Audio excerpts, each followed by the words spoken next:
African Leader of the Year goes to Ibrahim Traoré. If there is an award for the best African Leader of the Year, it has to go to Ibrahim Traoré. Burkina Faso takes this one, hands down. Africa has one of the youngest leaders on earth, and the world is watching him closely.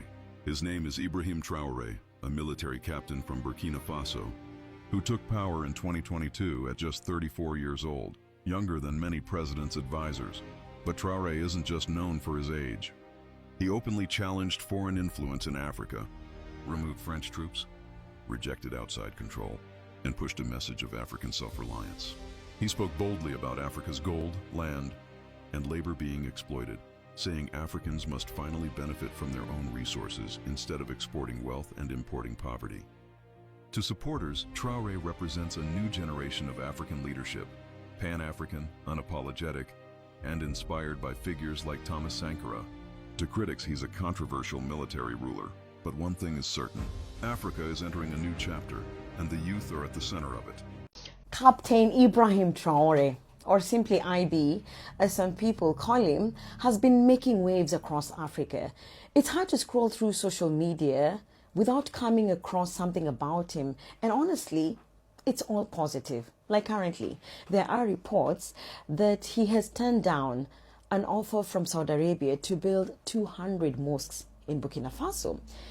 Instead, IB has urged the kingdom to focus on real infrastructure that will directly benefit his people. Think schools, hospitals, and job-creating businesses. I mean, remember earlier this year, when Traoré was welcomed in Ghana during President John Mahama's inauguration, I posted a video on that moment, and oh my goodness, the love, likes, comments, debates, it was amazing. It appears that Traoré is on a whole new level. I mean, captivating hearts across Africa in a way that feels like a movement. So what is it about his leadership that resonates so deeply with people across Africa? Is it his defiance? Is it his vision or something else? Because here's the thing, just 2 years ago, Ibrahim Traoré was a virtually unknown officer. Then, in September 2022, everything changed. He led a surprise coup. And just like that, he became the youngest leader of Burkina Faso. What makes him stand out from the crowd? Unlike most past military takeovers, which often had the backing of Western powers, Traoré seems to be playing by his own rules. He's not afraid to reject Western influence, and as we've seen, he's also distanced himself from ECOWAS, and he's also teaming up with Niger and Mali, who are also under military rule. And that's a bold move, right? At 36, Ibrahim Traoré is the world's second youngest head of state, and that's something Africa's youth, I think, are seriously vibing with. They see him as a fresh break from the past, a leader who's challenging colonial legacies and pushing for self-reliance. Some even have compared him to Thomas Sankara, the iconic revolutionary of Burkina Faso. So who is Ibrahim Traoré? Well, born in 1988, he quickly rose through the military ranks after joining in 2010. He's even served as a UN peacekeeper in Mali before becoming a captain in 2020.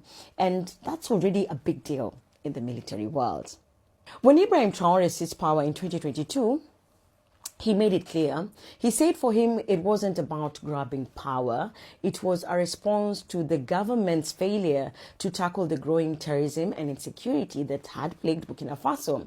And since taking charge, we've seen quite a lot of movement. IB seems to be focusing on self-reliance. He's cut ties with foreign aid and boosting local industries, from increasing gold production to launching mobile clinics.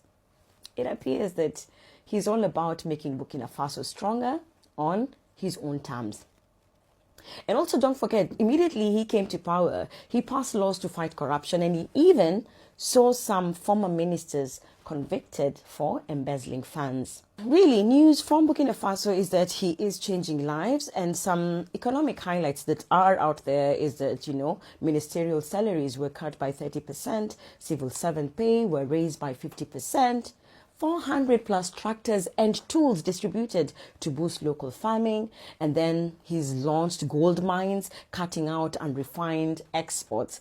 Now, he's also on record, especially on this issue about mining. We know how to mine our gold, and I don't understand why we are going to let multinationals come and mine it. He's quoted as saying that. But with all this, security still remains a massive challenge for Ibrahim Traoré. Despite leading counter-offensives against militants, violence continues to surge. Over 7,600 deaths in 2024 alone, with 2 million people displaced. That's according to Africa Center for Strategic Studies. Now, let's not forget, the reason Captain Ibrahim Traoré stepped up to power in the first place was insecurity that has been ravaging the Sahel for years. The fight against violence and extremism in the region is a decades-long battle. And, well, IB appears to, or rather, he seems determined to change all this. And we've seen a bit of movement on that front. He's joined forces with Mali and Niger to form a joint military force. And yeah, this isn't just talk. It's action. Together, they're taking matters into their own hands. Yeah, showing the world that they're ready to defend their territories and secure their people. Recently, he made a major decision to pull Burkina Faso out of ECOWAS, calling out the regional body for doing little to support his country's fight against insecurity. His stance, he believes ECOWAS is more about protecting Western interests than actually helping African nations. But that's not all. Ibrahim Traoré has also distanced himself from France, pushing for African autonomy and making it clear that it's time for African nations to take control of their own futures. And this shift is resonating deeply across the region, especially in countries that feel let down by Western powers and their influence. It's a message of self-reliance, and it's one that is sparking conversations everywhere. But here's the big question. Can Ibrahim Traoré live up to the hype? Will he deliver on security, stability, and economic growth that Burkina Faso so deeply needs? Or will his leadership become another chapter in Africa's long history of military takeovers? Only time will tell, right? What do you think? If K is not taken, this right here could be the downfall of Ibrahim Traoré. And before you get angry, just listen. So I believe we all know this man here. He is Ibrahim Traoré, the military president of Burkina Faso. He came into power through a coup in 2022, and since then, the internet has basically turned him into a hero. Online, he is the Africa is waking up leader. And to be fair, people are applauding him for a lot of things he's doing, turning Burkina Faso into an agricultural giant in Africa, the infrastructure he's bringing to the place, talking tough in presence of the world leaders, projecting confidence, like he's making Africa feel proud of him. I won't deny that. But this particular move he's making right now, this is where things are starting to get dangerous. He's shutting down political parties and silencing opposition leaders. That is not a strong leader move. That is a dictatorship starter. If you believe that your people like you that much, why not organize an election? Why not give them the chance to actually choose you and put you in power as their legitimate ruler? Because personally, I think that your position is still illegitimate. When you remove opposition, when you remove political competition, you are basically saying, there is no alternative to me. You cannot be the best person in a country, okay? You cannot. There must be somebody that can do something that you cannot do. And once a leader reaches that stage where there is no alternative than me, history has shown us how that always ends. Personally, this is my own opinion. I actually think Ibrahim Traoré might have good intentions right now. He might genuinely believe, I'm doing this for my people. Just give me time. But power is very sweet. Power is a very good thing. Tell me, when you were in primary school or secondary school, when they make you the class prefect, how strong did you feel? How strong were you? You have that authority of writing names of noisemakers even though they are not making noise. That is how power is. Imagine you now having that power for a whole nation. So when you realize that no one can remove you, when there is no opposition, there is no political pressure, that is when leaders start to misbehave. Humans beings don't suddenly become angels because they wear military uniform. So look, I might be wrong, I might be right, but history has taught us one thing, which is absolute power rarely ends well. And Africans should be careful not to clap today for something we will be crying about tomorrow. But what do you think? Am I overthinking or this is a red flag? Let's talk in the comment section. Peace for Africa. So what is your take about Ibrahim Traoré? He has become a model. And I said it once, I'll say it again, even on your platform. Africa does not need democracy. What do we need? It's a smokescreen of lies, which allows imperialism and neocolonialism to continue. Africa needs dictators. Africa needs military dictators. Military, not just any other dictator. Military for security. Dictators in that they must dictate the right thing. We need people that are purposeful, cutting down the bureaucracy of democracy, and getting things done. If you walk up into your parliament right now, you'll have papers the size of this room of good ideas that have never been implemented, roads that have never been finished, buildings and hospitals that have not been repaired, but budget approved and voted. It's in the pipeline. It's in the pipeline. And in the midst of that pipeline, procurement, corruption, and preferential procurement, looting and stealing is happening. How does a minister walks into a government with 50,000 shillings become a millionaire in 2 years with a salary that can't afford 3 pairs of shoes? Where does he get the money from? Any government minister who becomes a millionaire after being to a government office is a thief. That's true. That's very true. There's no millionaire who becomes a millionaire through government salaries. I make that statement loud and clear. So this whole concept of democracy is a facade, the entertainment for the poor, to think that by voting a president into power, they've actually put a man in control. We need people like Traoré, who wakes up in the morning and says, I need 3,000 trucks of road equipment on the road by tomorrow. And 3 kilometers from Ghana into Burkina Faso, they are there by tomorrow. I need a hospital there. I need an aeroplane manufacturing industry there. I need and you need to give a president power, the one who can decide, not the one who can steal, the one who can decide and make a change. This is Ibrahim Traoré, Burkina Faso president. Now this is him going to commission the first tomato paste company in Burkina Faso. Now you will never see this man, you will never see him coming on public space to tell people, if you talk bad thing about me, I will arrest you. If you insult me, I will arrest you. No, you will not see him, because he knows he's doing a great job in his country. He knows everything that he's doing is for the betterment of the country.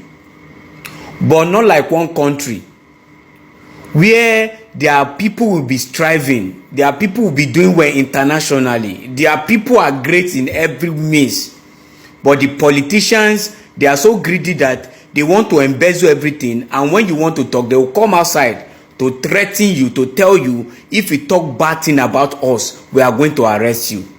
Now my question is to this country that are telling their citizen, if you talk bad thing about me, I will arrest you.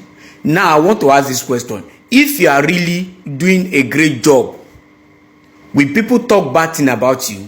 Now if you are doing a great job, 100% of the country, out of 100% of the country, 99% will be praising you, while the remaining percent will not praise you, because it's normal. Not everybody will love you. Some group of people will still hate you. When you find yourself in a situation whereby 99% of the country are complaining and 1% are claiming to love you just because they are seeing little things from you, that means there is a problem. Now, as to Ibrahim is now, I know he will still have some few people that do not like him. Few. But these same people that are telling us not to talk, that they will arrest us, a lot of us do not like them because they are doing a bad job in our country. So share your thoughts on the comment section responsibly, and for those that love to cry, cry responsibly on the comment section. Thank you. What's up, beautiful and amazing people? Thank you so much for your support. I appreciate for your subscriptions. I don't take it for granted. So in today's video, we are going to talk about one of the most fascinating leader in Africa at the moment. He's young. He's almost like always in a chemo, and he has turned the Sahel upside down in a good way though. So, of course, you're talking about Ibrahim Traoré. Yeah, you already knew from the title and the thumbnail. Okay. So, in 26, we thought that were going to be silent about him. But guess what? Things are getting hotter and hotter around this man, and what has happened is that he has not faded. By the way, in fact, it has gotten louder. The visibility is now wider. So the big question that I want us to discuss here in this video is that, is he actually the most popular military leader in Africa, or is it just a masterclass in social media branding?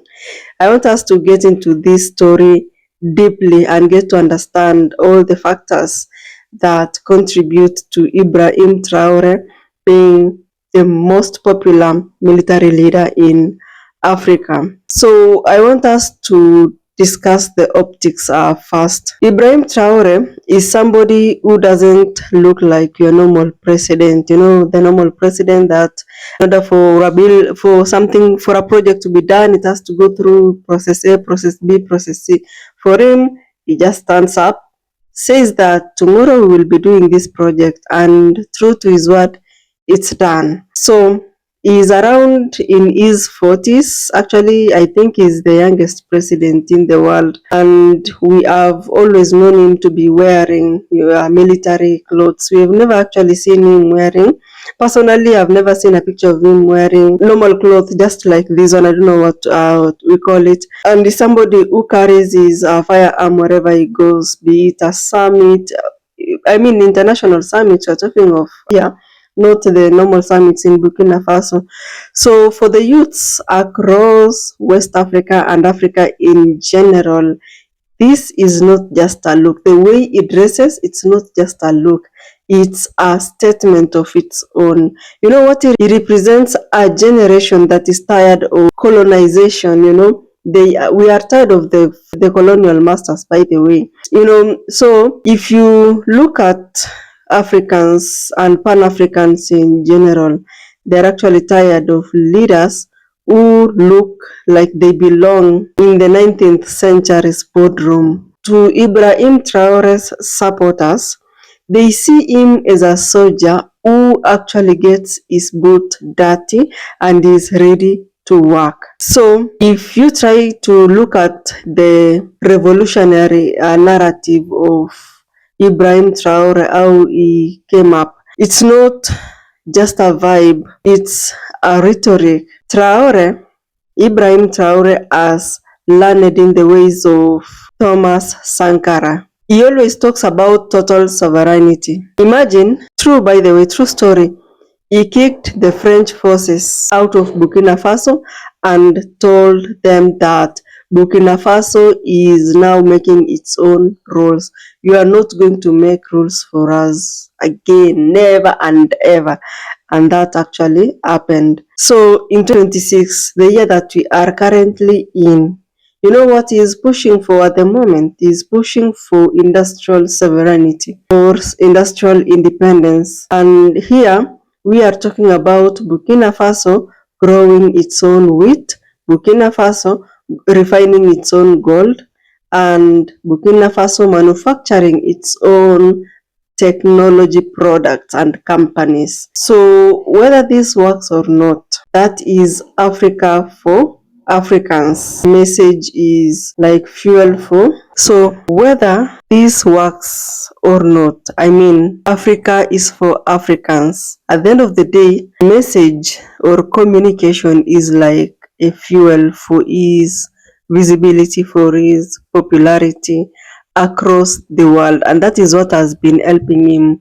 Bold message, confident message, beautiful message, a message that really makes sense. So here is where the story gets very intense. Being the most popular does not mean that everyone is happy. No. As of beginning of 2026, at the moment, Ibrahim Traoré has actually survived at least 5 coup attempts. 5. Look at what the West is doing, because of course that's not the Burkinabes. Some few weeks ago, security forces foiled and they tried to take him out. You see a section of your security turning against you, and then like first they come together and then they turn against you.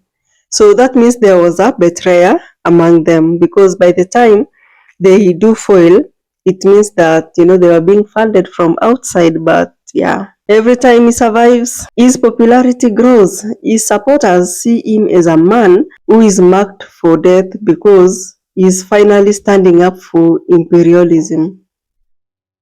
He's standing up for independence, not the independence of having a flag and a national anthem. Real independence here. And of course, you have those who really oppose him. And for the naysayers, they see him as a man who is increasingly isolated, which is not the case. This guy is really loved. So now we have to talk about what happened recently, and that is the government officially dissolved all political parties in Burkina Faso, which is great, because these political parties, they are just, if you see their work most of the time, is to bring in division instead of unity. So for Burkina Faso, they dissolved all political parties, which is great, wonderful.